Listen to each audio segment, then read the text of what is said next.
About Brazil, the 50% tariffs on Brazil. Can you explain why they are being hit with 50% tariffs and why it falls under the umbrella of the International Emergency Economic Powers Act? Certainly. Happy to do that. Now, to be really specific about Brazil, there's actually two regimes at place right here. There's the reciprocal tariff rate of 10% on Brazil, which everyone in the world has, which we're trying to do to control the global trade deficit. It's a huge problem for us.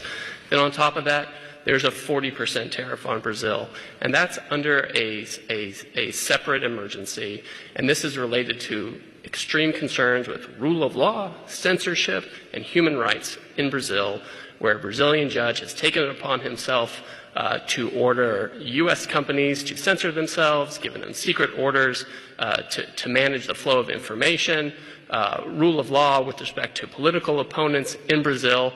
And so when the unlawful detention of U.S. citizens who were in Brazil. Correct. Now, the Treasury Department has often used IEPA, which is the shorthand for the law you're talking about, to impose sanctions, which will cut off countries or companies or persons entirely from the U.S. financial system and cut off trade entirely.